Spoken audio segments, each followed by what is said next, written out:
MiniWarGamer Dave here from MiniWarGaming.com, here with Steve. Welcome, Wargamers, to another segment of the Space Wolves Tactica Review discussion video series. What we're going to be doing in this video is talking about formations and psychic abilities that the Space Wolves get. The other half of this video is going to be heavy support, and we're going to build a list, and we'll do that in the vault. That'll be a vault video. But for this one, we're going to talk about formations and psychic abilities, because they have brand new psychic abilities. So let's dive right in here. And for those of you who don't know, I'm collecting Space Wolves, so it's very exciting. Yep. And actually, you are too, right? Yeah, I am. Yeah, okay. Yep. So that's good. So it's a good thing. So I don't know about you, Steve, but I'm going to go all out. I have a feeling that you would. Like, I'm going to collect a lot of models. I got a lot of armies, so I go slow. I don't think I can keep up with yours. I'm probably going to just like swipe your armies or your models to play with. That's totally fine. Yeah. Yeah, you could totally borrow my armies, and that's all good. But it's going to be unedited video. It's going to be raw, so we're just going to be discussing it back and forth. He's read a lot of this stuff, and so I'll be learning from Steve because he's read the old Codex and the new one multiple times. And if you haven't seen the other videos in this series, click on the link below, or click on the links below for those other videos, because those are good discussion videos as well. For sure. So, now, going to what? What are we doing? Are we doing formations first? Talk about some formations, yeah. Okay, let's do that. Okay. There's a couple in the book. One of them, it's called the Great Company. I think it's intended to be an apocalypse-style formation. It's quite large. It requires you to bring one Wolf Lord, one Wolf Guard Battle Leader, one unit of Wolf Guard, 5 units of Grey Hunters. Now, one of them has to have the Wolf Standard upgrade. 1 unit of Wolf Scouts. 3 units of any combination of the following: Blood Claws, Swift Claws, or Sky Claws, and 2 units of Long Fangs. With all of that, that's obviously a lot of points, But you get Jarl of Russ, giving you the ability to re-roll your Warlord trait, which is in this book called Sagas. It gives you Cunning of the Wolf. Now what this is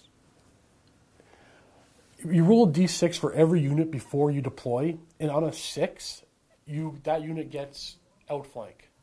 Now, every unit in the book has acute senses, so the ability to pretty much outflank them where you want them to be. Now, there's also an extra bonus with it. If you take an independent character HQ choice, and put him in a troops choice, you get +2 to that roll.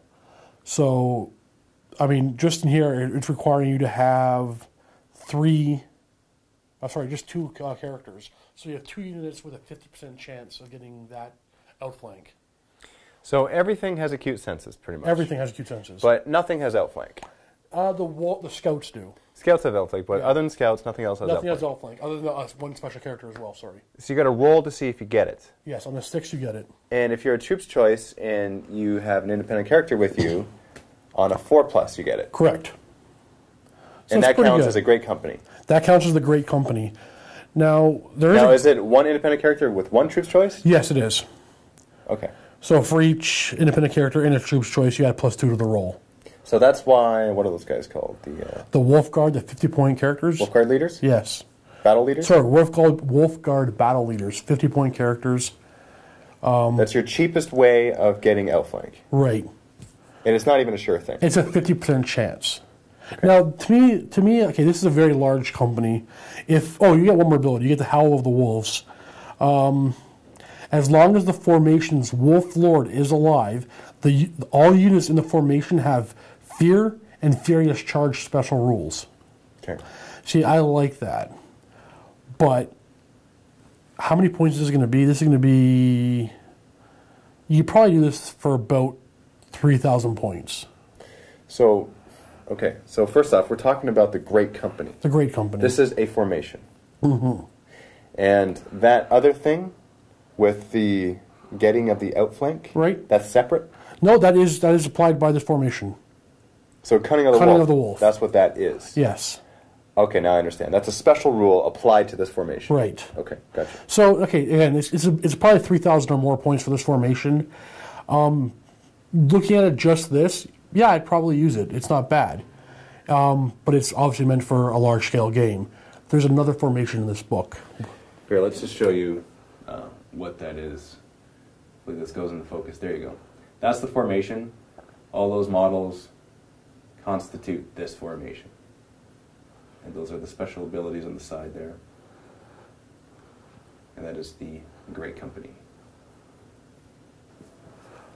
No, it's not bad, except for I really like the Wolves Unleashed detachment. It is basically your prime. You want it to be your primary detachment. I'll give you a quick peek at that.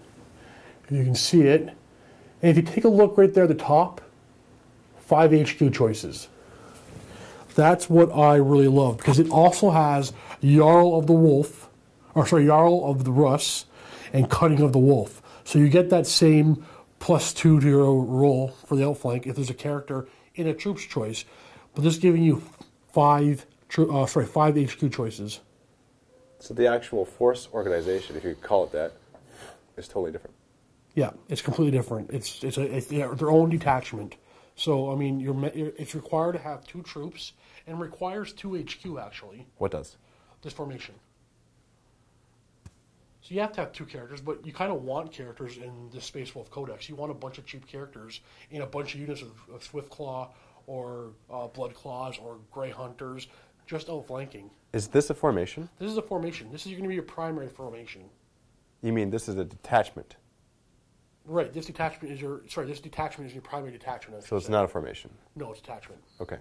Sorry. So the Wolves Unleashed detachment, that's what it is. And if this is your primary detachment, you are Battleforged. Yes. Which is awesome. I mean, you still get your fortification, your one Lord of War, but 5 HQ choices with the Cutting of the Wolf special ability. So you get a pretty decent chance of getting some good outflankers, at least a couple of units. Yeah. Like statistically, you should get at least 2 units of outflankers, and the rest are going to be in like rhinos or drop pods or whatever. So yeah, I really like this. I really like how they added this formation and this detachment into this codex. That's interesting. It's very nice to see these things. It's interesting how they would say it's compulsory to have 2 HQ, but they don't highlight 2 of those squares. Yeah, there are a few misprints in this book, or what I'm assuming are misprints or whatnot. There are a few little oddities.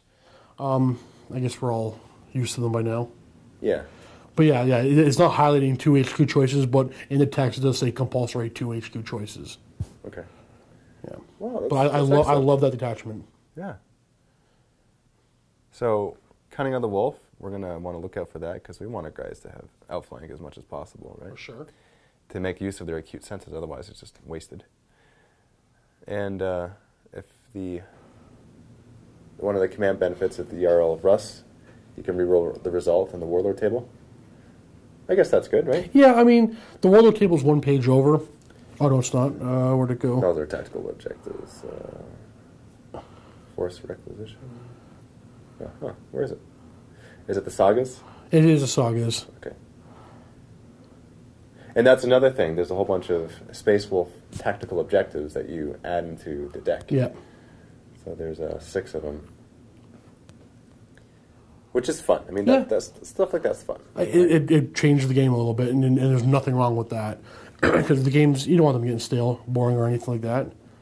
As much variety as they can give us, it's less that we have to like kind of house rule ourselves or let's try this for fun. I like when they give us more stuff to try. That's true. The Warlord traits is right there is 156. We got Saga of the Warriorborn, Saga of the Wolfkin, Saga of the Beastslayer, Saga of the Bear, Saga of the Hunter, and Saga of Majesty. There's some blood on my page here. There's a little bit of blood on mine, yeah. I think there's some killing some wolves. Saga of the Warriorborn. 3 rolls, all fail 2 hit rolls. Not bad. Okay. Saga of the Wolfkin. Warlord friendly units with Space Wolf's faction consists entirely of models with beasts or cavalry. Have stubborn special rule. In addition, if a friendly unit with the Space Wolf's factions with 12 inches of the Warlord, at the start of the assault phase, all models. It's nice, but you kind of have to furious charge. You have to kind of make your list around it. Yeah. You don't know you're going to get that, so. Yeah, but that's like. That's tough, right? You're gambling. But you probably for me, I probably want those wolves in there anyway. But you can re-roll if you get something. You can re-roll, yeah. Saga of the Beastslayer. What's that? That's probably a Monster Hunter. Probably. Monster Hunter. Okay. Saga of the Bear is almost a little boring. Feel no pain, 6 up. Yeah. What? Oh, yeah. in his unit. Oh. But even still. Okay, and his unit, it's something. Okay. Saga of the Hunter. What's Hunter? Ooh. The Warlord has the outflank and stealth special rule. I like that. And look, a unit that contains at least one model with the special rule. Yeah. So that means him and the guy that he's attached to, and the unit that he's attached to, they have outflank. Yeah. And like stealth. That. So stealth isn't, I mean, stealth is stealth. It's, right? it's not bad. It's stealth is something. Saga of the Majesty. What's yeah, that? it's just a very basic.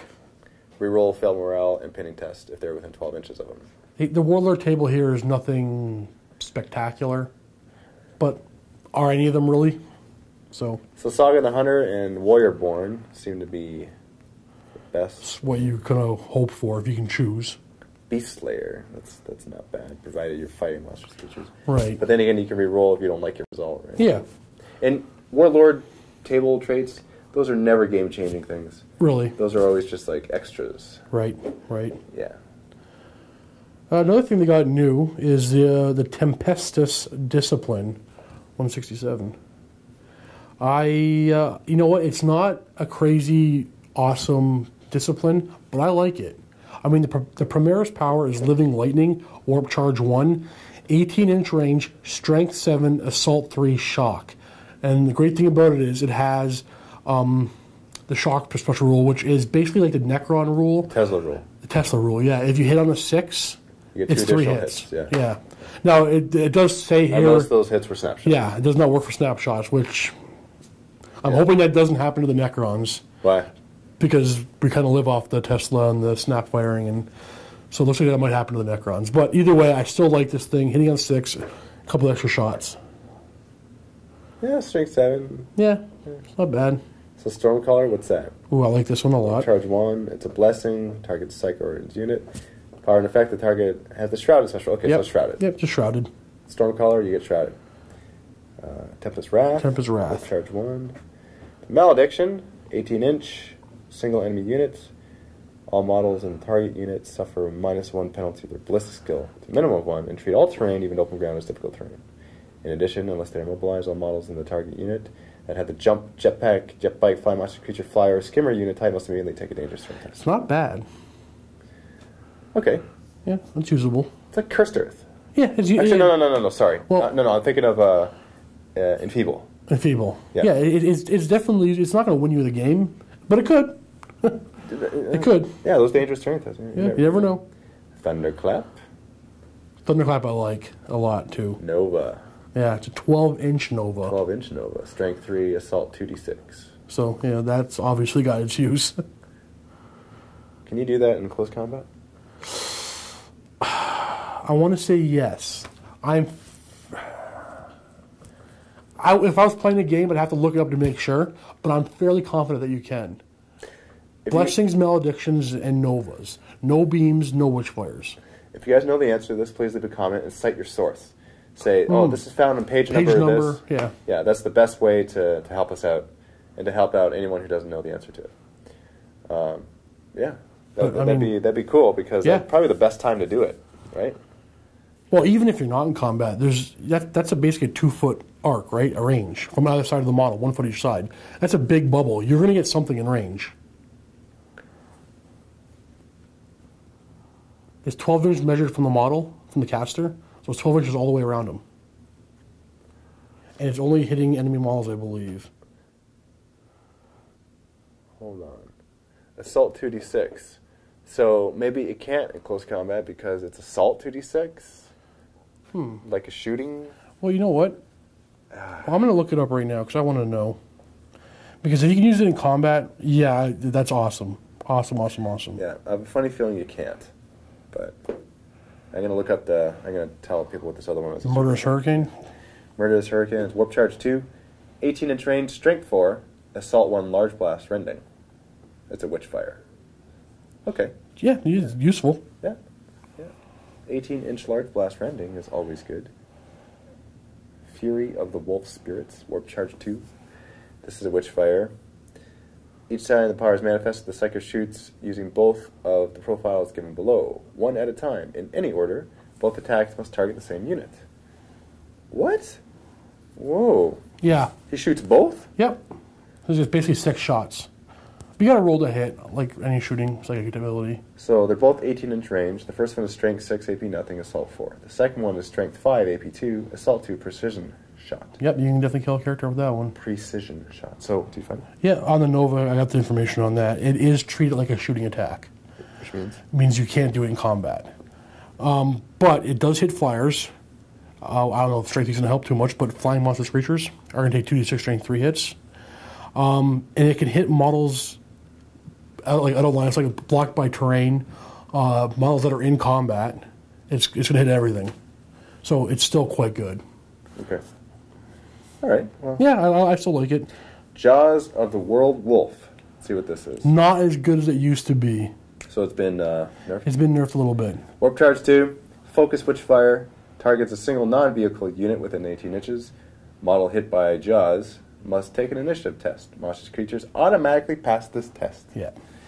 If the test is passed, nothing happens. If the test is failed, the model is removed from play. So it's a focused Witchfire, which means... You need 3 warp charge to hit your actual target. So, I mean, if you want to throw quite a bit of dice at it, you can possibly kill a weak character like an elf Farseer or something, but you're going to need 3 warp charge to get that. It's not useless. Okay. But yeah, it's not as good as it used to be. No, it's good. Yeah, before it was devastating. Like, everything in here is 18-inch range. But it kind of fits with them because they're all about getting right in the face of the enemy. Mm-hmm. So it's not that bad of a thing at all to be 18-inch range in all your psychic abilities. Cool. I like them. I mean, is it good as telepathy? No. But what is? But I would use it. Like, would you use this or would you use something else? I would use this for first bunch of games just to see how fun it actually is, how much useful it actually is. But what else you got? You got Biomancy, Divination. I think they're both good, but I'd rather play with this. I like it. Yeah, you know what? It's fun to do it just because it's part of it. It's theirs, yeah. Yeah, it's theirs. And just to see, it's because psychic abilities, they're not. I wouldn't say that they're game-changing abilities, unless it's invisibility. Unless it's invisibility. Or actually, unless you're like Biomancy and you're all like steroid. Iron Arm. Yeah. Yeah. Except for those 2. Then yeah. Yeah. Well, there's also. Okay, never mind. All right. Well, so there's a lot. There's a few really good ones. There's a few really good ones. You know what? If only you could grab like bing, bing, bing, bing, bing. Oh, hey. Can you imagine? There will probably be a character one day that can do that. He'll probably be an Eldor character. Actually, I think one of the chaos. I think it's Huron Blackheart. Actually, you can randomly select from one of the abilities every turn. Really? Yeah. That seems to be familiar. I filled him like once or twice, so I don't remember exactly, but it was something like that. Yeah. No, I like this codex. I'm not disappointed with it. I'm more than happy to get my models painted now. Like I'm liking this a lot. Everything. It doesn't seem, like I said before, it doesn't seem overpowered or crazy over the top on anything, but very usable. Yes. Yeah. Yeah, absolutely. Yeah. So psychic abilities, did they win? Would you choose them over the codex one or the rulebook ones? I say yes. Agree with me. I say. You like telepathy, right? Well, who doesn't like telepathy, right? True. I think I like it because it's fluffy. Yeah, that it is. Right? Like, who doesn't want to thunderclap the opponent? Well, there are what 1, 2, 3, 4 damaging ones. 1 removed from play, 1 malediction, 1 buff. Yeah. And it's shrouded too. I like that one too. So shrouded is the Stormcaller, right? Yeah. Yeah. Any sort of ability that grants shrouded is good. Can't complain with. Yeah. It's really good. Yeah. Okay. Well, is this it for this? That's all we got. Yeah. All right. So, if you're a Vault member, please click on the link below. We're going to discuss the heavy supports, and we're going to build a list together. If you're not a Vault member, please click on the link below so you can see that video. And if you're not a Vault member, then sign up for a 7-day free trial to the Vault. The Vault is what runs this place, allows us to do Keeping what the we lights do. on right now. Actually, that is very much true. And thank you, Vault members, for your support. It helps to support us. Absolutely, it does. Thank you very much for watching. We'll see you in the next video.